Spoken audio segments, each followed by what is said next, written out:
টিভি9 বাংলায় স্বাগত। নজর রাখবো এই মুহূর্তে সমস্ত গুরুত্বপূর্ণ খবরের দিকে। লিমা রয়েছে এই মুহূর্তে আপনাদের সঙ্গে। আর এই মুহূর্তে কোন প্রশ্ন, কোন খবরের দিকে নজর রাখতে হচ্ছে, আসুন আমরা বিগ বলে নজর রাখি।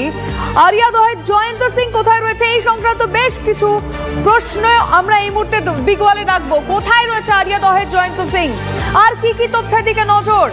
রাস্তায় মা ছেলেকে ফেলে পেটানোর পরেও 7 খুন মাফ কি করে হতে পারে? গতকাল সকাল থেকে লাগাতার খবর দেখিয়েছি টিভি9 বাংলা, তারপরেও এই জয়ন্ত সিং এর কিন্তু কোন রকম কোনো খোঁজ পাওয়া যাচ্ছে না। 4 দিন পেরিয়ে গেছে কিন্তু এখনো অবধি কোন রকম জয়ন্ত সিং এর খোঁজ পাওয়া যাচ্ছে না। পুলিশ কি কিছুই দেখতে পাচ্ছে না? যদি খবর না হতো পুলিশ কি এই বিষয়টা নিয়ে ভাবতোই না? আমি কথা বলার চেষ্টা করবো অবশ্যই আমাদের প্রতিনিধির সঙ্গে। অনন্ত চট্টোপাধ্যায় রয়েছে আমাদের সঙ্গে। অনন্ত, বারংবার টিভি9 বাংলা এই খবর দেখাচ্ছে, কিন্তু টিভি9 বাংলা খবর দেখাবে তারপরে কি পুলিশের তৎপরতা শুরু হবে? কেন 4 দিন পেরিয়ে গেছে এখনো তাকে ধরা যায়নি? একদমই লিমা, দেখো 4 দিন পেরিয়ে গেছে। রোববার, সেই রোববার থেকে আজ বুধবার, এখনো পর্যন্ত অধরা জয়ন্ত সিং এবং তার ছাত্রী রাহুল গুপ্তা, এরাই ছিল মেন সাসপেক্ট সেদিনের ঘটনা, মা ছেলেকে মারার ঘটনায়। এখনো পর্যন্ত সেই বৃদ্ধা মহিলা সে মৃত্যুর সঙ্গে পাঞ্জা লড়ছে। কি করে এখনো পর্যন্ত গ্রেপ্তার হলো না? যদিও পুলিশ সূত্রে আমরা খবর পাচ্ছি যে জয়ন্ত সিংকে তারা পুলিশ মেসেজ পাঠিয়েছিল তাকে সারেন্ডার করতে, এখনো পর্যন্ত সে সারেন্ডারও করেনি। পুলিশ তাকে তল্লাশি চালাচ্ছে বিভিন্ন জায়গায়, অর্থাৎ কামারহাটি থেকেও বিভিন্ন জায়গায়, কলকাতার বিভিন্ন জায়গায় তাকে তল্লাশি চালাচ্ছে। কোথায় জয়ন্ত সিং? কেন জয়ন্ত সিংকে ঠিক সময় মতো যদি তাকে তল্লাশি করা হতো তাকে ধরা যেত।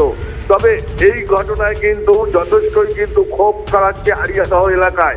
গতকাল মদন মিত্র বিধায়ক তিনি গিয়েছিলেন, তাকে ঘিরে বিক্ষোভ দেখিয়েছে স্থানীয় বাসিন্দারা। তাদের ক্ষোভ হচ্ছে জয়ন্ত সিং এর কেন বাড়বরন্ত? কে এই জয়ন্ত সিং? তৃণমূলের সক্রিয় কর্মী জয়ন্ত সিং আরিয়াদহ এলাকায়, তার এই বাড়বরন্ত কেন? সে এখনো কেন গ্রেপ্তার হয়নি? তাই নিয়ে মদন মিত্রকে ঘিরে বিক্ষোভও দেখানো হয়। তবে এখনো পর্যন্ত 4 দিন কেটে গেলেও জয়ন্ত কিন্তু এখনো অধরা। এক্স্যাক্টলি কখন সে ধরা পড়ে অনন্ত, এটাই এখন আমাদের দেখার। নজর থাকবে, তুমিও নজর রাখো, তোমার মাধ্যমে আমরা আপডেট দেবো দর্শকদেরকে। ধন্যবাদ। বাংলায় একটা প্রবাদ নিশ্চয়ই আপনাদের মনে আছে, ভাত ছড়ালে কাকের অভাব হয় না। মাঝে মধ্যেই বিভিন্ন ক্ষেত্রে আমরা এই প্রবাদ ব্যবহার করে থাকি। ঠিক যেমন এই বাংলায় টাকা ছড়ালে বাহুবলীদের অভাব হয় না। দিকে দিকে তৈরি হয় শাহজাহান, জেসিবির মতো কুখ্যাত দুষ্কৃতী। ক্ষমতায় যারা থাকে তাদের ছাতায় সেদিয়ে যায়, আর তারপরে ক্ষমতার জুজু দেখিয়ে দাপিয়ে বেড়ায় এরা। আমরা এমনই আরো এক শাহজাহানের খোঁজ পেয়েছি। তোলাবাজিতে হাত পাকিয়ে নেতাদের মদতে হয়ে উঠেছে বাহুবলী। চোপড়ার যেন রিপেট টেলিকাস্ট দেখা গেল উত্তর 24 পরগনার আরিয়াদহে।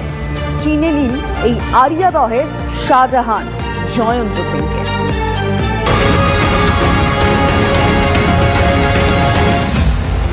সন্দেশখালী শাহজাহান, চোপড়ার জেসিবির পর এবার বাহুবলীদের তালিকায় নয়া নাম আরিয়াদহের জয়ন্ত সিং, যার শিকার মা ও ছেলে। শিউরে ওঠা সিসিটিভি ফুটেজ প্রকাশ্যে আসতেই শোরগোল পড়ে গেছে। অভিযোগ, আরিয়াদহের বাসিন্দা বুবুন পাঁজা ও তাঁর ছেলে সায়নদীপ আক্রান্ত হয়েছেন জয়ন্ত সিং ও তার দলবলের হাতে। ঠিক কি ঘটেছিল রবিবার সন্ধ্যায়? পরিবারের অভিযোগ, রবিবার সন্ধ্যায় বাড়ির সামনে বন্ধুদের সঙ্গে বসেছিলেন সায়নদীপ পাঁজা। স্থানীয় আরিয়াদহ তালতলা স্পোর্টিং ক্লাবের ছেলেদের সঙ্গে সায়নদীপের বচসা হয়। তার জেরে লাঠি, হকি স্টিক নিয়ে বেশ কয়েকজন সায়নদীপ ও তাঁর বন্ধুর ওপর চড়াও হয়। ছেলেকে আক্রান্ত দেখে বাড়ি থেকে বেরিয়ে আসেন সায়নদীপের মা। তাঁকেও বেপরোয়াভাবে মারে দুষ্কৃতীরা। মারের চোটে তাঁর দাঁত ভেঙে গিয়েছে বলে জানা গেছে। বেলঘরিয়া থানায় অভিযোগ দায়ের করেন সায়নদীপের বাবা। পুলিশের ভূমিকা নিয়ে ক্ষুব্ধ তিনি। ভাই কেন এখনো ধরছে না? কেন? কি স্বার্থ আছে? কি দিয়েছে? কি সেটিং হয়েছে পুলিশের সঙ্গে? ধরছে না। 5 জন এসে শুধু লিখে নিয়ে যাচ্ছে নাম, ফুটেজ নিয়ে যাচ্ছে, তারপরেও তারা গ্রেপ্তার হচ্ছে না। ওরা হচ্ছে ক্লাব এখানকার পুরো একদম সব, মানে নিজেরা মনে করো সব থেকে বড় হেড। এদের কথা সবাই শুনে চলবে, পুরো পাড়া ওরা চালাবে, এরকম একটা ব্যাপার। তো রাত্রিবেলা বসে আছি, পুলিশের মতন ওরা এলো, সেখানে কেন বসে আছি সেরকম একটা ব্যাপার। ওরা মারতো। সায়নদীপের সঙ্গে ছিল? হ্যাঁ। কি দিয়ে মারতো? হকি স্টিক দিয়ে মেরেছে। এই তো এইসব জায়গায় মেরেছে, ঘাড়ে এখানে কেটে গেছে, হাঁটতে পারছি না, কোমরে এইসব জায়গায়। এলাকাবাসীর দাবি, আরিয়াদহে ত্রাস হয়ে উঠেছে জয়ন্ত সিং ও তার বাহিনী। এর আগেও মারামারি ও বোমাবাজিতে নাম জড়ায় জয়ন্ত ও তার দলবলে। এলাকায় তৃণমূলের দাপুটে কর্মী হিসেবে পরিচিত জয়ন্তের বিরুদ্ধে তোলাবাজির অভিযোগ রয়েছে। ইট পাটকেল দিয়ে মেরে, এমনকি মা তার সন্তানকে যখন বাঁচাতে গেছে তাকে পর্যন্ত ছাড়িনি। আদার্স মহিলারা যখন এসে বাঁচাতে গেছে তাদের বলেছে মার্ডার করে দেব। আরিয়াদহ তালতলা স্পোর্টিং ক্লাবের হত্যাকর্তা জয়ন্ত সিং। অভিযোগ, ওই ক্লাবে নানা দুষ্কর্ম চলে। এদিন দোষীদের গ্রেপ্তারের দাবিতে ক্লাবের সামনে বিক্ষোভ দেখান এলাকাবাসী। সমাজ বিরোধী বানানোর কারখানা হচ্ছে এইটা। এই তো ক্লাবের নামটা দেখান না, এটা কোনো সংগঠন না, এটা একটা ক্রিমিনাল বানানোর জায়গা। সমবয়সী বাচ্চাদের মধ্যে ঝামেলা হয়েছে, সেখান থেকে কোন জায়ান্টকে ডেকে নিয়েছে, তালতলার কোন লিডার আছে, সে তার আরো চাঙ্গপাঙ্গ সবাইকে নিয়ে এসে দাদাকে মেরেছে। আমার দাদাকে মেরে তার সঙ্গে আবার ওর মাকে মেরেছে। শেখ শাহজাহান জেসিবির পর এবার আরও এক বাহুবলী তৃণমূল কর্মীর দাপট দেখলেন বাংলার মানুষ। স্বাভাবিকভাবেই সরব বিরোধীরা। বাংলার ভাবমূর্তি শেষ হয়ে যাচ্ছে এবং বাংলা সম্পর্কে সারা ভারতবর্ষের মানুষের মধ্যে একটা ভয়াবহ বিভীষিকা ধারণা তৈরি হচ্ছে। এরা আজ পুরো বাংলাটায় আজকে শাহজাহানদের রাজত্ব চলছে, পুরো মোগল সাম্রাজ্য চলছে। নিশ্চিন্ত থাকুন, সব শাহজাহান, পুরোটা মোগল সাম্রাজ্য। যে যেভাবে বুঝছেন সে সেভাবেই ঠিক বুঝছেন। কি বললাম? মোগল সাম্রাজ্য চলছে পুরো পশ্চিমবঙ্গে। আক্রান্ত মা ও ছেলে গুরুতর জখম অবস্থায় হাসপাতালে ভর্তি। জয়ন্তকে গ্রেপ্তারের দাবিতে সরব স্থানীয় মানুষ। ক্যামেরায় চাঁদ মিয়ার সঙ্গে অনন্ত চট্টোপাধ্যায় ও সুপ্রিয় গুহর রিপোর্ট, TV9 বাংলা। আমরা এই মুহূর্তে বিজেপি নেতা সজল ঘোষের সঙ্গে যোগাযোগ করেছি। সজল বাবু, গুড মর্নিং, TV9 বাংলা আপনাকে স্বাগত জানাচ্ছি। একটার পর একটা ঘটনা, একটার পর একটা শাহজাহানের নাম সামনে আসছে। এর আগে জেসিবিকে নিয়ে আমরা অনেক তথ্য সামনে রেখেছি, আর এখন জয়ন্ত সিং নামে পরিচিত বস ডন, বিভিন্ন তার নাম রয়েছে এলাকায়। কেন এদেরকে ধরা এত কঠিন হয়ে পড়ছে পুলিশের কাছে বলুন তো? যে যেখানে অনেক বড় বড় আসামিদের পুলিশ খুব সহজে ধরে ফেলতে পারে, এদেরকে কেন ধরা যাচ্ছে? প্রথম কথা বলছি, দেখুন, এটা কোনো কঠিন ব্যাপারই নয়, এটা পুলিশের কাছে কোনো ইস্যুই নয়। পুলিশ খুঁজছে না তাই ধরছে না। পুলিশ চাইলে ধরতে এদের কতক্ষণ লাগে? জনতা যেদিন খেপবে, জনতা সেদিন 1 মিনিটে ধরে ফেলবে। এরা তো সব মদনদারই লোক। হ্যাঁ, মদনদার কে ধরে নিয়ে গেলে এরা সবার আগে সামনে এসে যাবে, কিন্তু সেটা তো সম্ভব নয়। এটা মানে রাজনৈতিক ব্যাপার, রাজনৈতিক কারণে ধরছে না। শাহজাহানকে ধরতে কি 56 দিন লেগেছিল?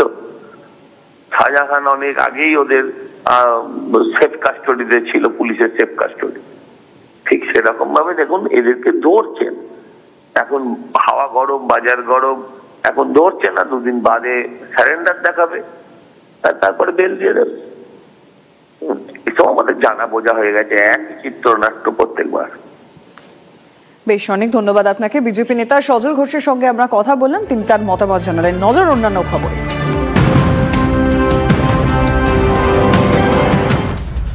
লোকসভায় ফের ইভিএম নিয়ে তোপ সমাজবাদী পার্টি সুপ্রিমোর। 80 আসনের সব কটায় জিতলেও ইভিএমকে বিশ্বাস করতে পারবো না, মন্তব্য অখিলেশের। প্রশ্ন ফাঁস বিতর্কেও এনডিএ সরকারকে নিশানা অখিলেশ যাদবের। অন্যদিকে চোপড়ায় সেখানে সালিশি সভা নিয়ে চড়া সুর রাজ্যপালের। টাকার ক্ষমতা, রাজনৈতিক ক্ষমতা, সরকারি ক্ষমতা এবং পাশবিক ক্ষমতার ককটেল এই সালিশি সভা। মন্তব্য আনন্দ বোসের। রাজ্যে হিংসার ঘটনা নিত্য নৈমিত্তিক বিষয় পরিণত হয়েছে। রাজ্যের এই পরিস্থিতির জন্য দায়ী স্বরাষ্ট্রমন্ত্রী, পুলিশ মন্ত্রী এবং পুলিশ।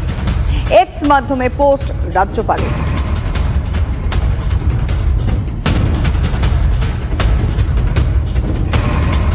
চোপড়ায় সালিশি সভা নিয়ে চড়া সুর রাজ্যপালের। এক্স হ্যান্ডেলে সেই পোস্ট আমরা আপনাদের দেখাচ্ছি। টাকার ক্ষমতা, রাজনৈতিক ক্ষমতা, সরকারি ক্ষমতা এবং পাশবিক ক্ষমতার ককটেল এই সালিশি সভা। মন্তব্য আনন্দ বোসের। রাজ্যে হিংসার ঘটনা নিত্য নৈমিত্তিক বিষয়ে পরিণত হয়েছে। রাজ্যের এই পরিস্থিতির জন্য স্বরাষ্ট্রমন্ত্রী, পুলিশ মন্ত্রী এবং পুলিশ। এক্স মাধ্যমে পোস্ট রাজ্যপালের। এই একটার পর একটা সালিশি সভা নিয়ে এবার চড়া সুর আমরা দেখতে পাচ্ছি রাজ্যপালের। এই নিয়ে তৃণমূল কি ভাবছে অবশ্যই আমরা জানার চেষ্টা তো করবই। এই মুহূর্তে আমরা টেলিফোন লাইনে যোগাযোগ করেছি জয়প্রকাশ মজুমদারের সঙ্গে। জয়প্রকাশ বাবু, TV9 বাংলায় আপনাকে স্বাগত জানাচ্ছি। সিভি আনন্দ বোস এক্স হ্যান্ডেল একটি পোস্ট করেছেন যেখানে বলছে এই যে আমাদের রাজ্যে একটার পর একটা সালিশি সভা হচ্ছে, মানুষ নিজের হাতে আইন তুলে নিচ্ছে, এর জন্য দায়ী করছেন তিনি পুলিশ মন্ত্রীকে, পুলিশকেও দায়ী করছেন। আপনি কি বলবেন? প্রথমত সালিশি সভা বিরোধী যে আইন পাশ করেছিলেন মমতা বন্দ্যোপাধ্যায়ের সরকার বিধানসভায়, সেটার ওপর চেপে বসে আছেন কেন তিনি রাজভবনে? তার অনুমোদন কেন দেননি? সালিশি সভা বিরোধী যে আইন, একদিকে সেটা আটকে রাখবেন, রাজ্যের সঙ্গে কোনো সহযোগিতা করবেন না, আর বিজেপির মুখপাত্রর মতন কথা বলবেন। আমরা তীব্র নিন্দা করছি রাজ্যপালের আচরণের। হয় তিনি বিজেপিতে যোগদান করে বিজেপির হয়ে কথা বলুন, নয়তো রাজ্যপালের মতন আচরণ করুন। এবং মনে রাখা দরকার তিনি এখানে এসছেন একটা নির্বাচিত সরকারকে সহযোগিতা করার জন্যে, রাজনৈতিক প্রাঙ্গণে গিয়ে রাজনৈতিক ভাষণ দেওয়ার জন্য নয়, বক্তব্য রাখার জন্য নয়।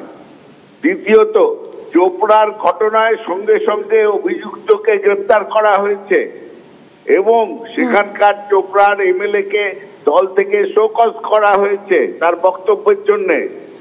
রাজ্যপাল সেখানে গিয়ে আরো গন্ডগোল করার কেন চেষ্টা করছেন? যেখানে তিনি মণিপুরে যখন একজন মহিলাকে নগ্ন করে হাঁটানো হয়েছিল তার মুখ দিয়ে একটা কথা বুঝতে পেরেছি। জয়প্রকাশ, আপনার বক্তব্য পরিষ্কার আমাদের কাছে। অনেক ধন্যবাদ আমাদেরকে সময় দেওয়ার জন্য। জয়প্রকাশ মজুমদার, তৃণমূল নেতার সঙ্গে আমরা কথা বললাম।